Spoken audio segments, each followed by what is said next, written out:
Hello student, कक्षा 12 राजनीति विज्ञान।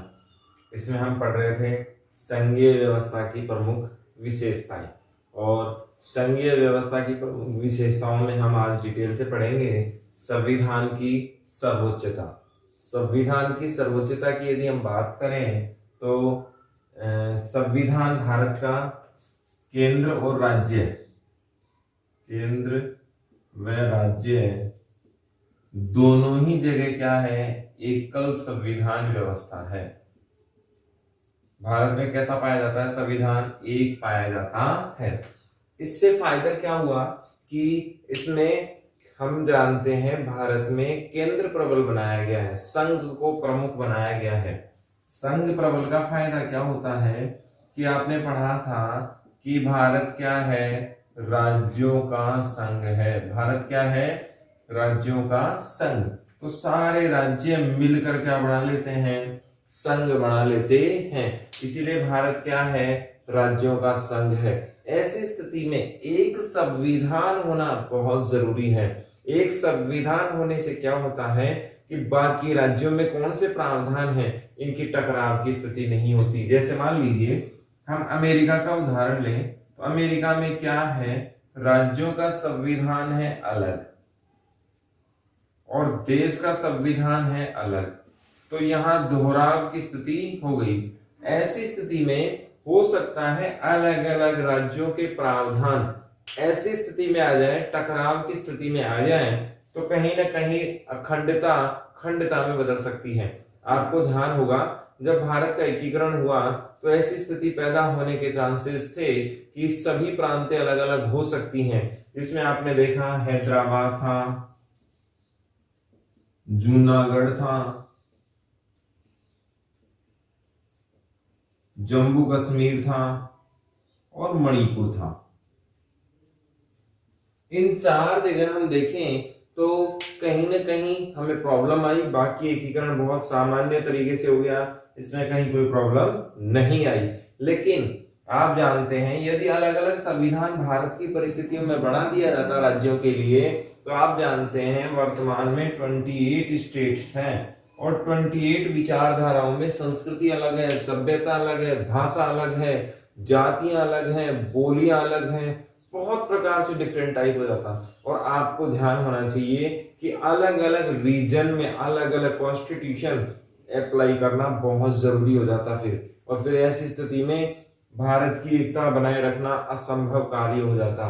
तो भारत में संविधान की सर्वोच्चता लाई गई है। इसका प्रमुख आधार क्या है कि संघीय व्यवस्था बनी रहेगी, एकता बनी रहेगी, सबके लिए कानून समान है, पूरे देश के लिए एक ही कानून होगा, दूसरे कानून का प्रावधान नहीं रखा गया है। अब यहाँ दो चार फैक्ट्स हम देखते हैं, वो बहुत इंपॉर्टेंट फैक्ट्स हैं।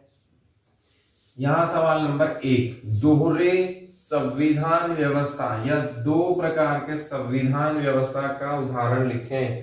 तो दो प्रकार के संविधान व्यवस्था का उदाहरण कौन है, अमेरिका है। अमेरिका में दो स्तर पर क्या है, संविधान है। आपको याद रखना है, दो स्तर पे संविधान कहाँ है, अमेरिका। भारत में क्या है, केवल एक ही संविधान है। आपको ये याद रखना है, भारत में पूरे देश के लिए क्या है, एक ही संविधान है। अमेरिका में राज्यों का अलग संविधान और केंद्र का अलग संविधान। यहाँ आपको ये भी ध्यान रखना है, यहाँ दोहरी नागरिकता पाई जाती है। यहाँ कौन सी नागरिकता पाई जाती है, दोहरी नागरिकता। और यहाँ पर कौन सी पाई जाती है, एकल नागरिकता पाई जाती है। यानी कि भारत में हम सब क्या है, भारतीय ही हैं। ना कोई राजस्थान का है, ना कोई महाराष्ट्र का है, ना कोई गुजरात का है। हम सब क्या हैं, भारतीय हैं। इस बात का विशेष तौर पर हमें ध्यान रखना है। अमेरिका में फ्लोरिडा से वॉशिंगटन डीसी, न्यू जर्सी, कहीं भी जाएगा, किसी भी प्रांत में जाएगा, वॉशिंगटन में जाएगा, तो वहां पर उसे जब एक राज्य से दूसरे राज्य में जब जाएगा तो बॉर्डर पर उसे पासपोर्ट उसे दिखाना होगा। यानी कि एक राज्य का कानून दूसरे राज्य में अलग से उसे मानना पड़ेगा, उसे नागरिकता वहां की लेनी होगी। इसके अपने फायदे हैं। हर देश, हर परिस्थितियां, हर कानून क्या होता है, अपने फॉर्मेट में सही और गलत होता है। हर इंसान में कुछ अच्छाइयां तो कुछ कमियां भी होती हैं। यहां से सवाल क्या बना, हम पढ़ रहे थे संघीय व्यवस्था की प्रमुख विशेषता, और इन विशेषताओं में क्या है, संविधान की सर्वोच्चता हमने पढ़ी। भारत में कैसा संविधान व्यवस्था है, एक ही संविधान है भारत में। अमेरिका में कितने संविधान हैं, 2 प्रकार के संविधान, एक राज्यों के लिए, एक केंद्र के लिए। अब इसमें विशेषता देखते हैं। भारत में एक ही संविधान है और ये पूरे भारत पर लागू होता है। आपको याद रखना है, पूरे भारत पर क्या होता है, लागू, अभी वर्तमान में। अगर कुछ समय पहले देखें, जब 370 धारा नहीं हटी थी जम्मू कश्मीर से, तो क्या प्रावधान था उस समय का देख लेते हैं। आपकी किताब में ये चीज नहीं है, क्योंकि वर्तमान में आपकी किताब नहीं छपी है, आपकी किताब जस्ट पुरानी है, 3 साल पुरानी। तो उस समय 370 आपके यहाँ लागू थी।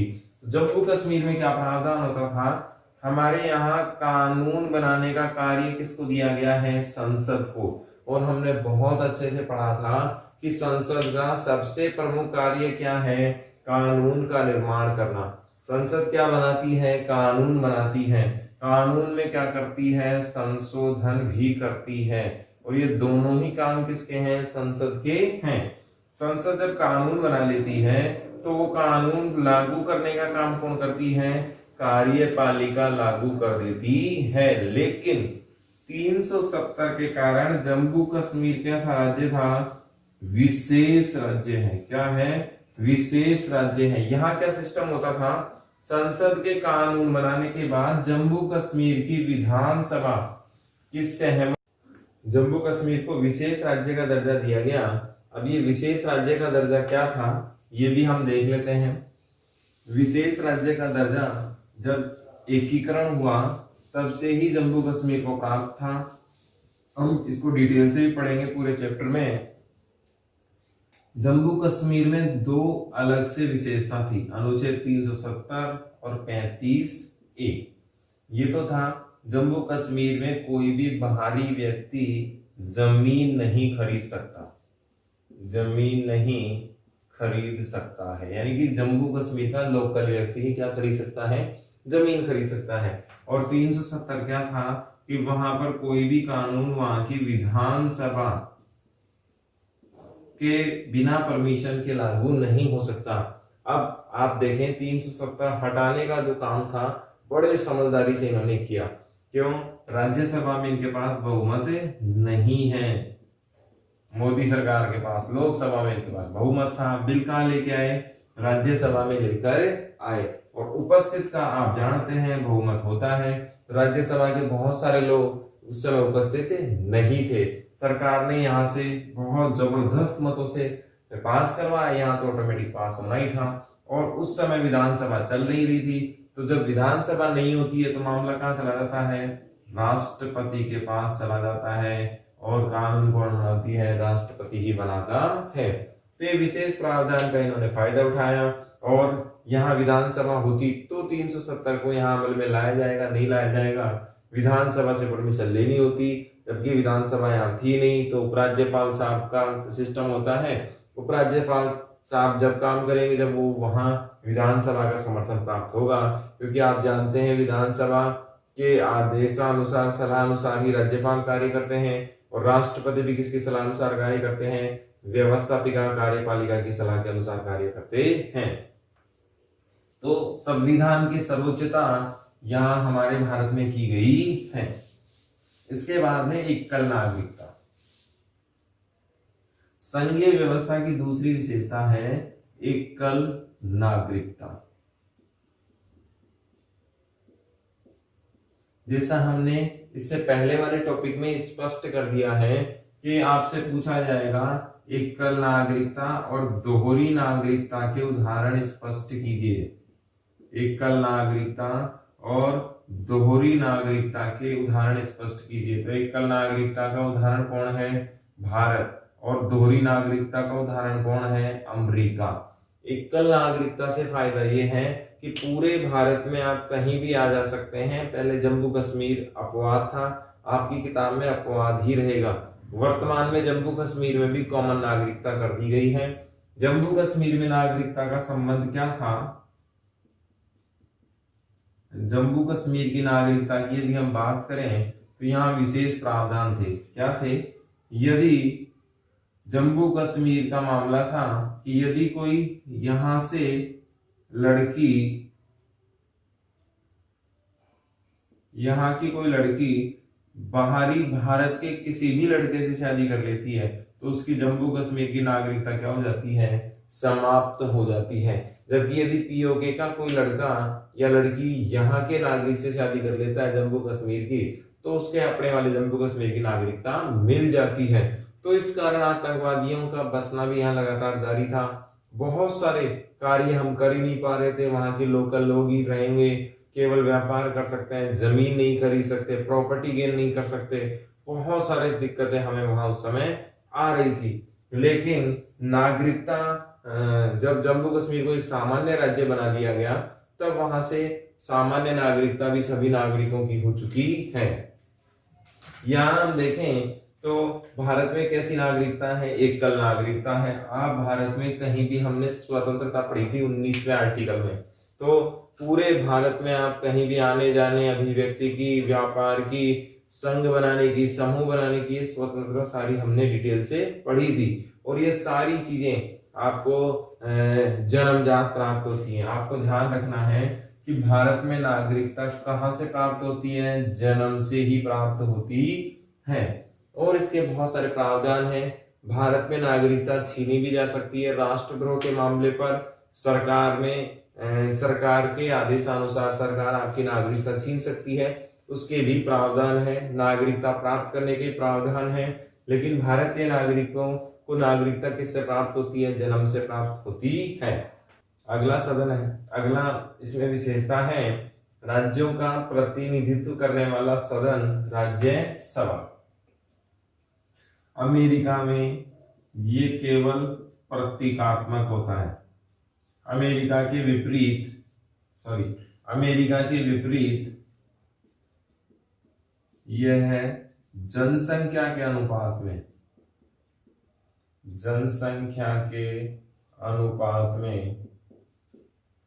राज्यों को सीटें आवंटित होती है। राज्यों को क्या आवंटित होती हैं? सीटें। आपको ध्यान रखना है कि राज्यसभा में जनसंख्या के अकॉर्डिंग ही क्या मिली है? सीटें मिली हैं। और केंद्र में किसका प्रतिनिधित्व करता है? राज्यों का प्रतिनिधित्व करता है। अब यहाँ पर एक विशेष प्रावधान, जीके का सवाल है, आपके सिलेबस में नहीं है। विधानसभा यदि नहीं हो और ऐसी स्थिति में कानून बनाना हो, क्या बनाना हो? कानून। तो आप जानते हैं केंद्र हमेशा यहाँ रहता है, चाहे राष्ट्रपति के रूप में हो, चाहे राज्यसभा के रूप में हो, वो रहेगा, क्योंकि राज्यसभा कभी समाप्त नहीं होती। ऐसी स्थिति में विधानसभा नहीं हो तो राज्यपाल तो होगा ही होगा, क्योंकि राज्यपाल और राष्ट्रपति के बिना देश और राज्य नहीं होगा। तो राज्यपाल किसकी परमिशन लेगा? राष्ट्रपति की। और राष्ट्रपति किसकी सहमति से काम करेगा? राज्यसभा। कुल मिला के ये कहा जा सकता है कि विधानसभा ना होने पर केंद्र सरकार कानून बना सकती है, लेकिन उसकी परमिशन किससे लेनी होगी? राज्यसभा की परमिशन लेनी होगी। इसीलिए राज्यों का प्रतिनिधि सदन इसे कहा जाता है। राज्यों से संबंधित ज्यादा अधिकार लोकसभा से ज्यादा कौन रखती है? राज्यसभा रखती है। वैसे आम जनता के आम डेली बेसिस के कार्य संसद, लोकसभा वाला सदन रखता है, लेकिन कानून निर्माण के मामले में, राज्यों का प्रतिनिधित्व के मामले में राज्यसभा ज्यादा इंपॉर्टेंट है। किससे? लोकसभा। संघीय व्यवस्था में अगला महत्वपूर्ण बिंदु है राज्यपाल का पद।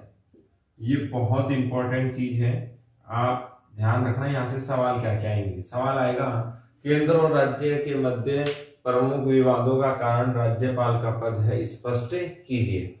यहां से आपसे ये भी पूछा जा सकता है कि बहुत सारे विवादों का कारण, या यूं कहें केंद्र राज्य तनाव का कारण राज्यपाल का पद बना हुआ है, स्पष्ट कीजिए। या यूं कहें केंद्र अपने शक्ति को थोपता है एक प्रकार से राज्यपाल के रूप में, स्पष्ट कीजिए। या यूं कहें केंद्र का प्रतिनिधित्व राज्यपाल करता है, स्पष्ट कीजिए। तो ये भी हम स्पष्ट कर सकते हैं। अब यहां पर देखते हैं राज्यपाल की नियुक्ति कौन करता है। राज्यपाल की नियुक्ति कौन करता है? राष्ट्रपति। कौन करता है? राष्ट्रपति करता है। राज्यपाल की नियुक्ति कौन करता है? राष्ट्रपति करता है। और ये किसका प्रतिनिधित्व करता है? केंद्र का प्रतिनिधि होता है। ये किसका प्रतिनिधि होता है? केंद्र का प्रतिनिधि। राज्यपाल किसका प्रतिनिधि होता है? केंद्र का प्रतिनिधि होता है। कहां? राज्यों में। अब यहां पर कड़ी को समझते हैं। सबसे ऊपर राष्ट्रपति। राष्ट्रपति किसकी नियुक्ति करता है? राज्यपाल की नियुक्ति करता है। और राज्यपाल किसका संवैधानिक प्रमुख होता है? राज्य का संवैधानिक प्रमुख होता है। कई बार क्या होता है कि केंद्र और राज्यों के मध्य विवाद का कारण बन जाता है। केंद्र में अलग सरकार होती है, राज्यों में अलग सरकार होती है। इस प्रकार से राज्यपाल राज्यों का सपोर्ट ना कर केंद्र का सपोर्ट करने लग जाता है। यहाँ आपको दो बातें बहुत स्पष्ट होनी चाहिए। राष्ट्रपति और राज्यपाल किसी भी पार्टी से संबंधित नहीं होते। इन पदों पर बैठते समय इनको पार्टी से अलग होना पड़ता है, यानी कि ये संवैधानिक पद है और इनकी पार्टी से कोई संबंध नहीं होता। ये सभी के होते हैं। दूसरा, राष्ट्रपति का चुनाव होता है, राज्यपाल की नियुक्ति होती है। इसका कोई किसी प्रकार का चुनाव नहीं होता है। राज्यपाल दो या दो से एक या एक से ज्यादा राज्यों के भी हो सकते हैं। ऐसी स्थिति में जब राज्यपाल का देहांत हो जाए या राज्यपाल ना रहे, ऐसी स्थिति में इस्तीफा दे दें, बीमार हो, असहाय हो, ऐसी स्थिति में अन्य राज्यपाल को भी सहायक के रूप में क्या दे दिया जाता है? पद दे दिया जाता है। राज्यपाल के पद के बारे में ऐसा कहा जाता है कि आपातकाल 356 का दुरुपयोग कौन करते हैं? केंद्र के द्वारा होता है। और ये दुरुपयोग कहीं ना कहीं क्या कर देता है? ज्यादा केंद्र को प्रबल बना देता है। 356 को विशेष परिस्थितियों में देखें तो इसका दुरुपयोग किस प्रकार से होता है? शुरुआती सालों में जब भारत आजाद हुआ 1947 से, तो 50 से 60 के दशक से ही आप जानते हैं अकाली दल, आजादी के तुरंत बाद अकाली दल पंजाब में बार बार सरकारें गिराई गई। किसके द्वारा? कांग्रेस के द्वारा। अब ये 370 का एक प्रकार से क्या था? दुरुपयोग ही था। बहुत जगह बीजेपी ने भी ऐसा किया है, कांग्रेस ने भी ऐसा किया है। कोई ऐसा दल नहीं है जो इसका दुरुपयोग नहीं करता है। किस प्रकार से करता है? हम उदाहरण देखते हैं महाराष्ट्र का। महाराष्ट्र में अभी जो घटनाक्रम हुआ उसमें अहम रोल था राज्यपाल का, कि राज्यपाल किसे बहुमत साबित करने के लिए बुलाता है। और राज्यपाल की ये स्वविवेक की शक्ति का उदाहरण है। किसकी? स्वविवेक से वो किसी को भी बुला सकता है। और ये तय करने का अधिकार किसको है? राज्यपाल को ही है कि वो किसे पहले मानता है कि कौन बहुमत सिद्ध कर सकता है। कई बार क्या होता है, हम राजस्थान का उदाहरण लें तो राजस्थान में 200 सीटें हैं। यदि किसी को 101 सीटें मिल गई तो उसे क्या प्राप्त हो गया? बहुमत प्राप्त हो गया। लेकिन कई बार क्या होता है कि 101 सीटें उसे नहीं मिलती हैं। ऐसी स्थिति में किसी को 95 सीटें मिली, किसी को 94 सीटें मिली और किसी के पास अन्य के पास कुछ हो गया। अब ऐसे में कंफ्यूजन है कि इसे बहुमत प्राप्त करने के लिए बुलाया जाए या इसे। नियम क्या कहता है? जो सबसे पहले वाला है उसे बुलाया जाना चाहिए, निकट जो बहुमत के है उसे बुलाया जाना चाहिए। लेकिन कई बार क्या होता है कि आज वर्तमान में एकल दल तो होता नहीं है, गठबंधन पाए जाते हैं। जैसे 3 दलों का गठबंधन, इधर 4 दलों का गठबंधन। अब गठबंधन भी कितने प्रकार के? 2 प्रकार के। एक तो चुनाव से पूर्व के गठबंधन, एक तो कौन है? चुनाव से पूर्व के गठबंधन, एक चुनाव से बाद के गठबंधन। गवर्नमेंट या यूं कहें संविधान चुनाव से बाद के गठबंधनों को बाद में प्रायोरिटी देता है। राज्यपाल महोदय ये देखेंगे कि चुनाव से पूर्व के जो गठबंधन है उसे वो एक दल मानता है और उसे पहले न्योता देगा। जैसे मान लीजिए कि 94 के चुनाव के पूर्व वाले गठबंधन के हैं और 95 बाद वाले के हैं, तो 94 वाले को पहले बुलाएगा, क्योंकि पहली प्रायोरिटी मतदाताओं को इन्होंने बता के लड़ी है चुनाव कि हमने पहले से ही ऐसा कर लिया था। तो राज्यपाल की स्थिति स्वविवेक पर होने के कारण बहुत बार ऐसा देखा गया है कि राज्यपाल मुख्यमंत्री को कोऑपरेट नहीं करते, राज्यपाल कहीं ना कहीं अड़ंगा अटकाने का काम करते हैं, राज्यपाल के द्वारा केंद्र सरकार राज्य में इंटरफेयर करती है, राज्यपाल के द्वारा आपातकाल का डर दिखाया जाता है, राज्यपाल के द्वारा शासन को अस्थिरता, राज्य में अस्थिरता करने का काम किया जाता है। बहुत सारे काम ऐसे हमें देखने को मिलते हैं। और भी अगर महत्वपूर्ण बात देखें तो राज्यपाल की स्वविवेक की शक्ति, ये सबसे बड़ा एक एजेंडा है राज्य की राजनीति में इंटरफेयर करने का, क्योंकि राज्य में सरकार अल्पमत में होने पर, यानी कि किसी को पूर्ण बहुमत ना मिलने पर असमंजस की जो स्थिति बनती है उसका फायदा कौन उठा लेते हैं? राज्यपाल के द्वारा केंद्र सरकार उठा लेती है। वैसे तो राज्यपाल किसी भी पार्टी का होता ही नहीं है, लेकिन कई बार राज्यपाल इन हालातों का, इन स्थितियों का सीधा फायदा उठा लेता है, जिससे केंद्र सरकार का इंटरफेयर राज्य में बढ़ जाता है। जैसे महाराष्ट्र का उदाहरण दिया, पहले एनडीए की सरकार बनती है, फडणवीस को शपथ दिला दी जाती है, फिर अचानक सरकार गिरती है और शिवसेना वापस आ जाती है, जबकि बहुमत शिवसेना के पास ही था। लेकिन राज्यपाल बीजेपी के थे, इसलिए प्रायोरिटी किसको दी गई? बीजेपी को दे दी गई। बाद में वो बहुमत साबित नहीं कर पाए, उन्होंने इस्तीफा देना पड़ा। तो कहीं ना कहीं ऐसा बहुत जगह देखा गया, कर्नाटक में देखा गया, तो राज्यपाल का पद का दुरुपयोग बहुत आसानी से कर लिया जाता है। अगला है राज्यपाल का पद। राज्यपाल का पद, इसको कहा जाता है केंद्र व राज्य की बीच की कड़ी। राज्य की बीच की कड़ी। केंद्र को जब भी संवाद करना होगा तो किसके जरिए करेंगे? राज्यपाल के जरिए ही करेंगे। बेसिकली राज्यपाल राज्य का प्रतिनिधि होता है और राज्य का क्या होता है? संवैधानिक अध्यक्ष भी होता है। तो आपको ये भी ध्यान में रखना है। कई बार कानून बनाते समय हम जानते हैं कि विधानसभा ने कोई प्रस्ताव रखा और वो क्या कर दिया? पास कर दिया। अब साइन किसके होने हैं? राज्यपाल के होने हैं।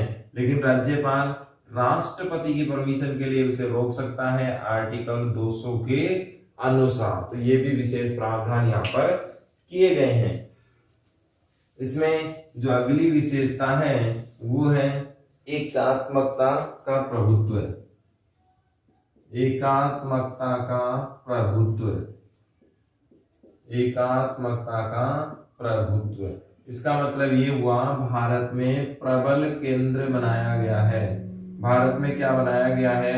प्रबल केंद्र बनाया गया। ये इसलिए बनाया गया है ताकि आपातकालीन परिस्थितियों में हम लोग ज्यादा बेटर स्थिति में रह सकें, आर्थिक स्थिति में ज्यादा बेटर रह सकें, सीमांकन हम खुलकर कर सकें। कुल मिलाकर बहुत सारी ऐसी चीजें हैं जिनमें प्रबल केंद्र की आवश्यकता पड़ती है। यदि मजबूत केंद्र है, प्रधानमंत्री मजबूत है, लीडर मजबूत है, तो टीम भी क्या रहेगी? मजबूत रहेगी। यदि टीम का लीडर कमजोर है तो टीम बिखरे जाएगी। इसीलिए एकात्मकता का प्रभुत्व बनाया गया है। प्रबल केंद्र इसलिए बनाया गया ताकि राज्यों को एक साथ जोड़कर रखने वाला होना चाहिए। आपातकालीन परिस्थितियों में भी बहुत ज्यादा इंपॉर्टेंट है कि प्रबल केंद्र का होना जरूरी हो जाता है। आर्थिक संकट के समय भी प्रबल केंद्र का होना बहुत जरूरी है। सीमांकन भी जब ही संभव हो सकता है जब प्रबल केंद्र हो। इसीलिए भारत में मजबूत केंद्र के साथ संघीय व्यवस्था की स्थापना की गई है। यहाँ हमारी संघीय व्यवस्था की विशेषता होती है समाप्त।